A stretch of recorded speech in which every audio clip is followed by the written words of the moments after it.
వికాసం తిరస్కరణ దరఖాస్తులు స్వీకరించని రాజు యువ వికాసం సైట్ అంట. ఆధార్ నమోదు చేయగానే ఆల్రెడీ అప్లైడ్ అంటూ మెసేజ్. గతంలో స్వయం ఉపాధికి దరఖాస్తు చేసుకున్న వారికి సమస్య. అధికారులు పాత వివరాలను తొలగించినందుకే దరఖాస్తుదారులు అయోమయం. నేడు పూర్తి మార్గదర్శకాలట. రాష్ట్రంలో ఎస్సీ ఎస్టీ బీసీ మైనార్టీలో నిరుద్యోగ యువతకు ఉపాధి కల్పించేందుకు కాంగ్రెస్ ప్రభుత్వం కొత్తగా తీసుకొచ్చిన రాజీవ్ యువ వికాసం పథకానికి ఆదిలోనే సమస్యలు ఎదురవుతున్నాయి. ఈ పథకం కింద లబ్ధి కోసం పలువురు చేసుకుంటున్న దరఖాస్తులు తిరస్కరణకు గురవుతున్నాయి.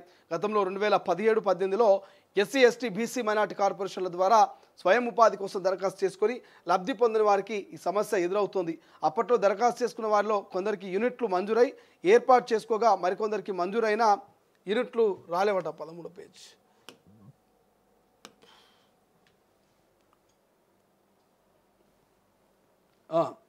ఏర్పాటు చేసుకునేందుకు ఆసక్తి చూపలేదు, మరి కొందరికి మంజూరు కాలేదు. వీరు ప్రస్తుతం రాజీవ్ వికాసం కింద దరఖాస్తు చేసుకోవడానికి ఆన్లైన్ సెంటర్కి వెళ్ళి ఆధార్ నెంబరు నమోదు చేయడంగానే దరఖాస్తులు రిజెక్ట్ అవుతున్నాయి. ఆల్రెడీ అప్లైడ్ అని చూపుతోంది. వీరే కాకుండా వికలాంగుల శాఖ ద్వారా స్వయం ఉపాధి కోసం ఏడాది క్రితం పలువురు దివ్యాంగులు దరఖాస్తు చేసుకున్నారు. కానీ వీరి నుంచి లబ్ధిదారులకు ఎంపిక జరగలేదు. ప్రస్తుతం వీరు కూడా యువ వికాసం కింద దరఖాస్తు కోసం ప్రయత్నిస్తే ఆల్రెడీ అప్లైడ్ అని చూపిస్తోంది. అయితే గతంలో దరఖాస్తుదారులు నమోదు చేసిన వివరాలను అధికారులు తొలగించకపోవడం ఈ సమస్య ఎదురవుతున్నట్టు తెలుస్తోంది. కానీ ఈ పరిణామంలో నిరుద్యోగ యువత ఆందోళన చెందుతున్నారు. కొత్త దరఖాస్తులు స్వీకరించని పక్షంలో తాము గతంలో చేసిన దరఖాస్తులైనా పరిగణలోకి తీసుకోవాలని ప్రభుత్వం దీనిపై స్పష్టత ఇవ్వాలని కోరుతున్నారు. ఇక ఏప్రిల్ 5 వరకే దరఖాస్తుల స్వీకరణ. రాజీవ్ యువ వికాసం పథకానికి ఏప్రిల్ 5వ తేదీ వరకు దరఖాస్తులు స్వీకరించినట్లు ప్రభుత్వం ఇప్పటికే ప్రకటించింది. ఈ నెల 16న నోటిఫికేషన్ జారీ చేసిన మరుసటి రోజే దరఖాస్తుల స్వీకరణ ప్రక్రియను ముఖ్యమంత్రి బట్టి విక్రమార్క లాంఛనంగా ప్రారంభించారు. అనంతరం ఆన్లైన్లో మండల కార్యాలయాలు ప్రజాపాలన కేంద్రాల ద్వారా దరఖాస్తులను స్వీకరిస్తున్నారు. దరఖాస్తుల స్వీకరణ గడువు ముగిశాక ఏప్రిల్ 6 నుంచి లబ్ధిదారుల ఎంపిక, యూనిట్ల మంజూరు ప్రక్రియ మొదలవుతుంది.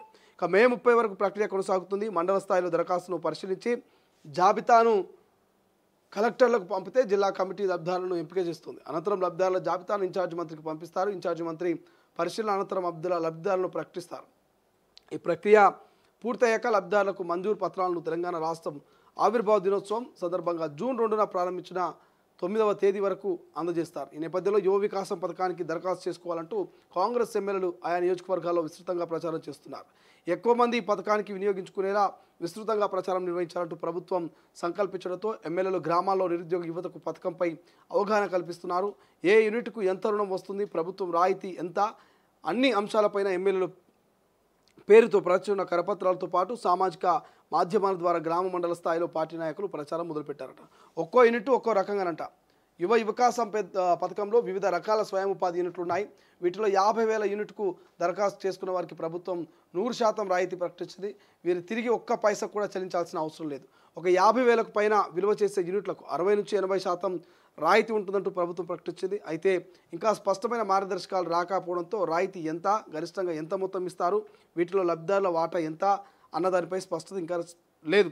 అయితే ఇప్పటికే ప్రకటించిన వివరాల్లో కొన్ని మార్పులు ఉండే అవకాశం మాత్రం ఉందంటూ ఎస్సీ కార్పొరేషన్లో పనిచేస్తున్న అధికారి ఒకరు ఆంధ్రజ్యోతితో చెప్పారు. పథకంపై సోమవారం మైనార్టీ కార్పొరేషన్ చాలా కాలం నుంచి నిరుద్యోగ యువతకు స్వయం ఉపాధి అందించే ప్రక్రియను నిలిపివేశాయి. దీంతో ప్రస్తుతం రాజీవ్ యువ వికాస పథకానికి దరఖాస్తు చేసుకోవడానికి ఎక్కువ మంది ఆసక్తి చూపుతున్నారు.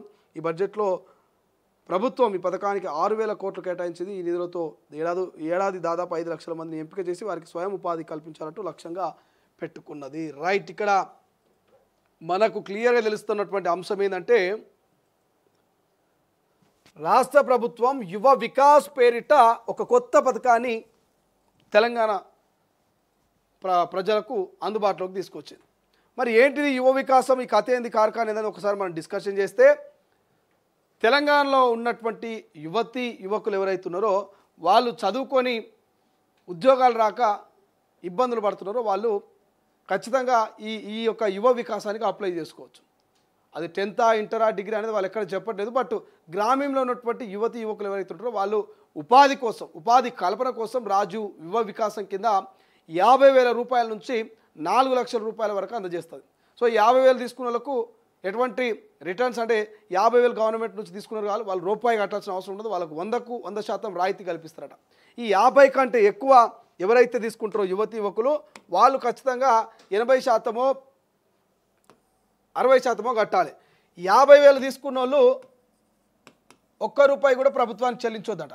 కానీ 50 కంటే ఎక్కువ ఎవరైతే తీసుకుంటారో, సో ఇక్కడ మీకు ఇక్కడ ఎక్స్ప్లెయిన్ చేసే ప్రయత్నం చేస్తాను, అక్కడ బోర్డు సరిగా లేదు కదా. సో 50,000 కంటే ఎక్కువ ఎవరైతే తీసుకుంటారో యువ వికాసం, సో కాంగ్రెస్ ప్రభుత్వం చేపట్టినటువంటి యువ వికాసానికి సంబంధించి సో 50,000 రూపాయలు ఎవరైతే తీసుకుంటారో వీళ్ళు ఎటువంటి రూపాయి మళ్ళీ కూడా ప్రభుత్వానికి చెల్లించాల్సిన అవసరం లేదు. 100కు 100% సబ్సిడీ వస్తుంది, రాయితీ వస్తుందని చెప్తా ఉన్నారు. 50 కంటే ఎక్కువ అంటే 60,000 కానీ 2 లక్షలు కానీ, సో 60 కానీ 2 లక్షలు కానీ ఇట్లా తీసుకుంటే ఎవరన్నా, సో 60,000 కానీ 2 లక్షలు కానీ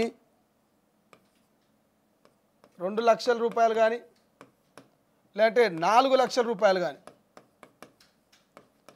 ఇట్లాంటి వాళ్ళకు మాత్రము ఖచ్చితంగా 60 నుంచి 80% రాయితీ వచ్చేటువంటి అవకాశం ఉందట. సో 60 to 80% వీళ్ళకి రాయితీ ఉంటుంది. అంటే 1,00,000 తీసుకున్న వాళ్ళు కేవలం 80% రాయితీ ఇస్తే వాళ్ళు 20,000 రూపాయలు కడితే వాళ్ళ కథ అయిపోయినట్టుగా, వాళ్ళకు సంబంధించినటువంటి ఈ ఉపాధి కింద ఇస్తున్నటువంటి ఈ లోను క్లియర్ అయినట్టుగా తెలుస్తోంది. సో గతంలో ఎన్నడూ లేనట్టుగా ఎస్సీ, ఎస్టీ, బీసీ, మైనార్టీ కార్పొరేషన్లో ఈ యొక్క నిధులకు సంబంధించి ఇప్పటికే రాష్ట్ర ప్రభుత్వం 5 లక్షల మంది యువకులకు అవకాశం, ఉపాధి కల్పించడం కోసం 6,000 కోట్ల రూపాయలని ఈ బడ్జెట్లో ఈ రాష్ట్ర ప్రభుత్వం కేటాయించింది. సో 5 లక్షల మంది యువతకు 6,000 కోట్ల రూపాయల ఉపాధి కోసం ఈ రాష్ట్ర ప్రభుత్వం అవకాశం కల్పిస్తే ఇక్కడ వచ్చినటువంటి ప్రాబ్లం ఏంది అంటే ఈ యువ వికాసానికి సంబంధించి ఆధార్ నమోదు చేయగానే కొన్ని అడుగుతూ ఉంది documents, ration card, Aadhaar card, మీ ఫోటో, క్యాస్ట్ ఇన్కమ్, ఇవి యువ వికాసానికి కావాల్సినటువంటి దరఖాస్తు చేసుకోవాల్సినటువంటి డాక్యుమెంట్స్. ఒకటి, రాజీవ్ యువ వికాసం కింద రాష్ట్ర ప్రభుత్వం ఇస్తున్నటువంటి 50 నుంచి 4 లక్షల లోన్ పొందాలంటే first one Aadhaar card, second one ration card, third one caste income and passport అడుగుతుందని చెప్తా ఉన్నారు.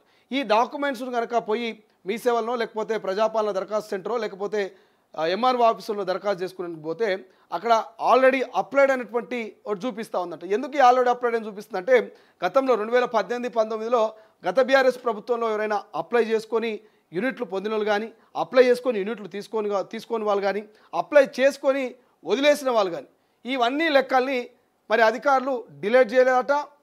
ఎట్టి పరిస్థితిలో వాటిని ఒక షార్ట్ లిస్ట్ చేసి పక్కన పెట్టలేదట. కలగూర గంపలెక్క అయిపోయింది. కొత్తోడు పాత్ర కలిసిపోయేసరికల్లా ఆల్రెడీ అప్పుడు దరఖాస్తు చేసుకున్నాడు కానీ ఎటువంటి లబ్ధి పొందలే గత ప్రభుత్వం నుంచి. అయినా వాడు మళ్ళీ అప్లై చేసుకుందామంటే ఆల్రెడీ అప్లైడ్ అని చూపించి వానికి అవకాశం లేకుండా పోతుంది. లబ్ధి పొందిన వాళ్ళు ఉన్నారు కదా, మరి పొందిన వాళ్ళకు నో ఛాన్స్ అని చూపించాలి. మరి వాళ్ళకు కూడా చూపిస్తూ ఉంది కానీ అప్లై చేసుకోవడానికి ఆల్రెడీ అప్లై అని చూపిస్తుంది. ఆల్రెడీ అప్లై కాదు, అసలు ఒక ఆప్షన్ చూపించొద్దు. ఆల్రెడీ లబ్ధి పొందిన వాళ్ళకి అసలు ఆప్షన్ చూపించొద్దు.